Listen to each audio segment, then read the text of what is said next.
अवधूत चिंतन श्री गुरुदेव दत्त श्री स्वामी समर्थ सर्वांना.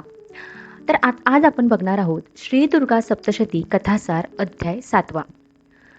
तर दैत्यराज शुंभाची आज्ञा होताच चंड व मुंड प्रचंड सैन्यासहित रणांगणावर येऊन पोचले. प्रथम त्यांनी त्या देवीबरोबर सामोपचाराने गोड बोलण्यास सुरुवात केली. ते म्हणाले, हे बालिके, महाबली असुर सम्राट शुंभ महाराजांनी सर्व देवांना हरवले आहे. ही गोष्ट तुला ठाऊक नाही का? तू तर एकटीच आहेस आणि सिंह व कालिका यांच्या खेरीज तुझ्याबरोबर कोणीच नाही. तरीही तू शुंभ आणि निशुंभ यांना जिंकण्याची इच्छा करतेस. ही तर तुझी दुर्बुद्धीच आहे. तुला तुझ्या हिताच्या 4 गोष्टी सांगणारे इथे कोणी दिसत नाही. हे देव तुला पाठिंबा देत आहे, ते तुझा नाश व्हावा यासाठी. समजलीस का? हे कोमलांगी, आपले व परक्यांचे सामर्थ्य ओळखून मगच पुढे जावे. जर तुला 18 हाताने शस्त्रास्त्रे चालवण्याचा गर्व असेल तर त्याचा काहीही उपयोग नाही.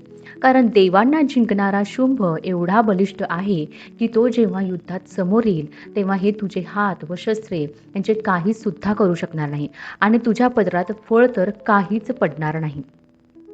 ज्या महावीराने ऐरावताच्या सोंडा छाटून त्याचे दातच उपटले आणि देवांचा पराजय केला, त्या शुंभाच्या मनाप्रमाणे तू वाग. हे कांते, तू विनाकारण गर्व करते आहेस. तू चतुर आहेस, तेव्हा शुंभाने सर्व देवांचे मर्दन करून आपले सामर्थ्य किती वाढवले आहे ते एकवार समक्ष येऊन पहा. त्या देवांच्या गोड गोड बोलण्यामुळे तू फसते आहेस. देवांनी त्यांचे काम परस्पर साधावे म्हणून हा डाव रचला आहे. कामापुरता मित्र कोण आणि हितकारक मित्र कोण हे ओळखून त्याला जवळ केले पाहिजे.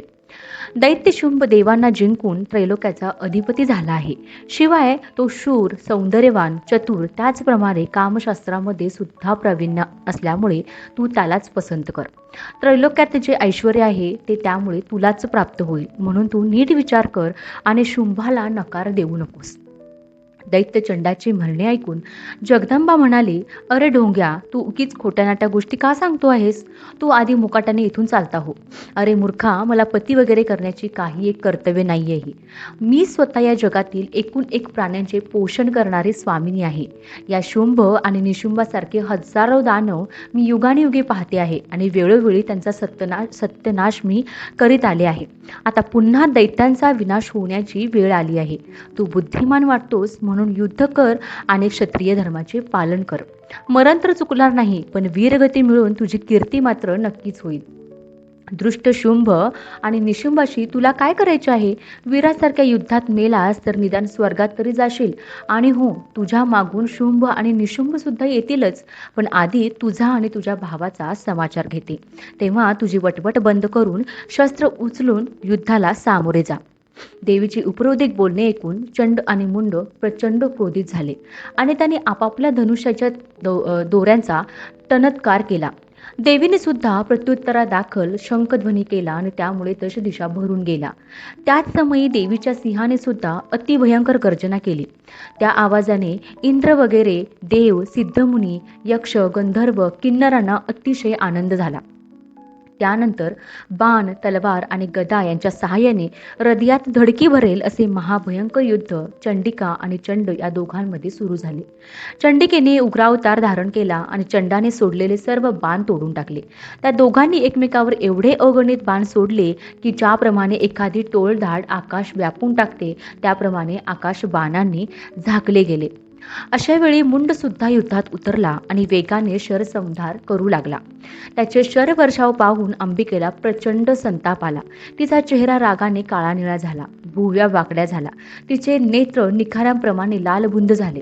त्याचवेळी तिच्या भुवयामधून काली उत्पन्न झाली. तिचे वस्त्र वाघाच्या कातड्याचे होते. चेहरा अत्यंत भयंकर होता. तिने हत्तीच्या चामड्याचा शेला पांघरला होता. तिच्या मांड्या धष्टपुष्ट होत्या तर पोट खपाटीस गेले होते. तिची जीवनी लांब रुंद तर जीभ लाल भडक आणि गळ्यात मुंडक्याची माळ होती.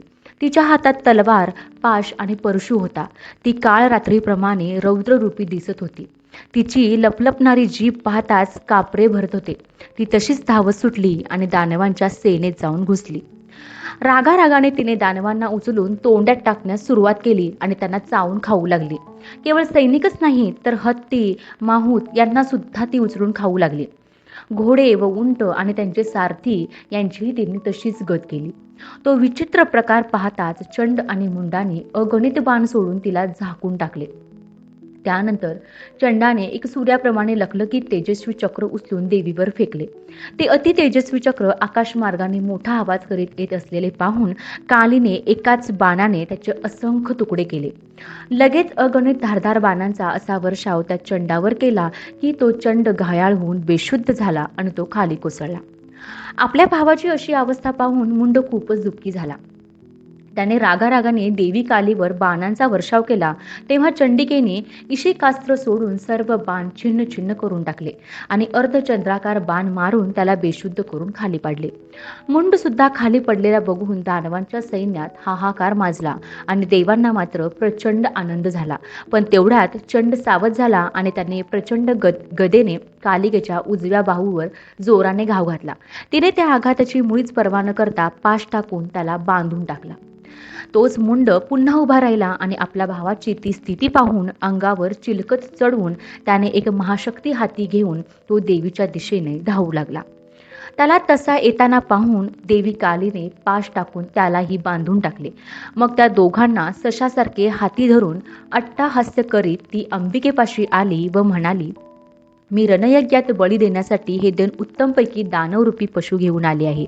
तरी तू यांचा स्वीकार कर. तेव्हा अंबिका म्हणाली, हे रणप्रिये, तू चतुर आहेस तेव्हा त्यांची हिंसा तू करू नकोस, पण त्यांना सोडता देखील येणार नाही. म्हणून माझ्या सांगण्याचा अर्थ लक्षात घे आणि देवांचे कार्य साधून दे, म्हणजे झाले.